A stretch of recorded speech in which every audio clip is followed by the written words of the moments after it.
ओम नमो भगवते वासुदेवाय नमः। कुरुक्षेत्र के युद्ध क्षेत्र को विशाल सेना को आवागमन की सुविधा के लिए तैयार किया जा रहा था। उन्होंने हाथियों का इस्तेमाल पेड़ों का उखाड़ने और जमीन साफ करने के लिए किया। ऐसे ही एक पेड़ पर एक गौरैया अपने 4 बच्चों के साथ रहती थी। जब उस पेड़ को उखाड़ा जा रहा था तो उस घोंसला जमीन पर गिर गया, लेकिन चमत्कारी रूप से उसकी संतानें अनहोनी से बच गईं। लेकिन वह अभी बहुत छोटे होने के कारण उड़ने में असमर्थ थे। कमजोर और भयभीत गौरैया मदद के लिए इधर उधर देखती रही। तभी उसने श्री कृष्ण को अर्जुन के साथ वहां आते देखा। वे युद्ध के मैदान की जांच करने और युद्ध की शुरुआत से पहले जीतने की रणनीति तैयार करने के लिए वहां गए थे। उसने कृष्ण के रथ तक पहुंचने के लिए अपने छोटे पंख फड़फड़ाए और किसी प्रकार श्री कृष्ण के पास पहुंची। हे कृष्ण, कृपा मेरे बच्चों को बचाएं, क्योंकि लड़ाई शुरू होने पर कल उन्हें कुचल दिया जाएगा। सर्वव्यापी भगवान बोले, मैं तुम्हारी बात सुन रहा हूँ, लेकिन मैं प्रकृति के कानून में हस्तक्षेप नहीं कर सकता। गौरैया ने कहा, हे भगवान, मैं जानती हूँ कि आप मेरे उद्धारकर्ता हैं। मैं अपने बच्चों के भाग्य को आपके हाथों में सौंपती हूँ। अब आपके ऊपर है कि आप उन्हें मारते हैं या उन्हें बचाते हैं। काल चक्र पर किसी का बस नहीं है।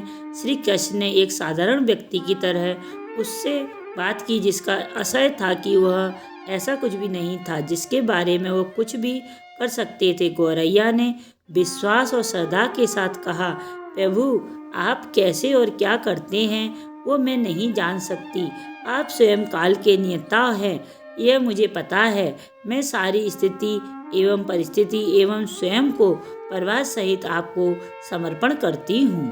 भगवान बोले, अपने घोंसले में 3 सप्ताह के लिए भोजन का संग्रह करो। गौरैया और श्री कृष्ण के संवाद से अनभिक्षुक अर्जुन गौरैया को दूर भागने की कोशिश करते हैं। गौरैया ने अपने पंखों को कुछ मिनटों के लिए फुलाया और फिर अपने घोंसले में वापस चली गईं।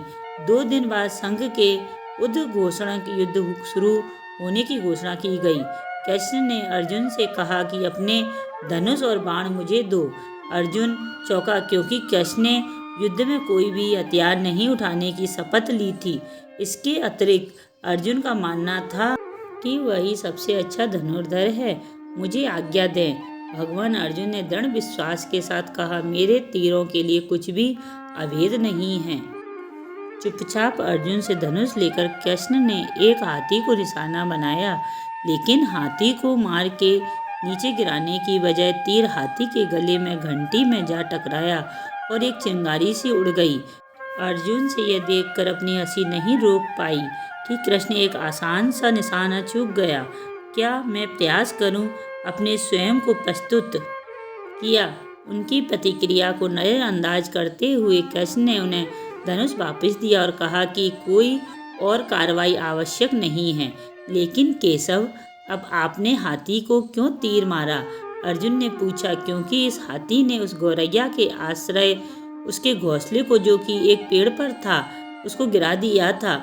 क्यों कोई सी गौरैया? अर्जुन ने पूछा।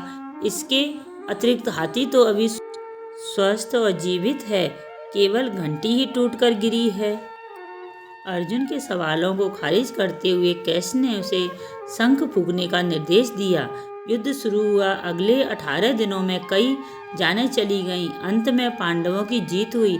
एक बार फिर कृष्ण अर्जुन को अपने साथ सुदूर क्षेत्र में भ्रमण करने के लिए ले गए। कई शव अभी भी वहां हैं जो उनके अंतिम संस्कार का इंतजार कर रहे हैं। जंग का मैदान गंभीर अंगों और सिर बेजान सीढ़ियों और हाथियों से अटा पड़ा है। कृष्ण एक निश्चित स्थान पर रुके और एक घंटी जो कि हाथी पर बांधी जाती है उसे देखकर विचार करने लगे। अर्जुन, उन्होंने कहा, क्या आप मेरे लिए यह घंटी उठाएंगे और इसे एक तरफ रख देंगे? निर्देश बिल्कुल सरल था, परंतु अर्जुन के समझ में नहीं आया। आखिरकार विशाल मैदान में जहाँ बहुत से अन्य जीवों को साफ करने की जरूरत थी, कृष्ण उसे धातु के एक टुकड़े को रास्ते में हटाने के लिए क्यों कहेंगे? उनके प्रश्नवाचक दृष्टि से उनकी ओर देखा हाँ, यह घंटी कृष्ण ने दोहराया। यह वही घंटी है जो हाथी की गर्दन पर पड़ी थी, जिस पर मेरे तीर मारा था। अर्जुन बिना किसी और सवाल के भारी घंटी उठाने के लिए नीचे झुका। जैसे ही उन्होंने इसे उठाया, उसकी हमेशा के लिए जैसे दुनिया बदल गई। 1 2 3 4 और 5 4 युवा पक्षी और उसके बाद एक गौरैया उस घंटी के नीचे से निकले। बाहर निकल के माँ और छोटे पक्षी कृष्ण के इर्द गिर्द मंडराने लगे एवं बड़े आनंद से उनकी परिक्रमा करने लगे। 18 दिन पहले काटी गई एक घंटी ने पूरे परिवार की रक्षा की। मुझे क्षमा करें हे कृष्ण, अर्जुन ने कहा। आपको मानव शरीर में देखकर और सामान्य मनुष्य की तरह व्यवहार करते हुए मैं भूल गया था कि आप वास्तव में कौन हैं। जय जय श्री राधे, जय जय श्री राधे, जय जय।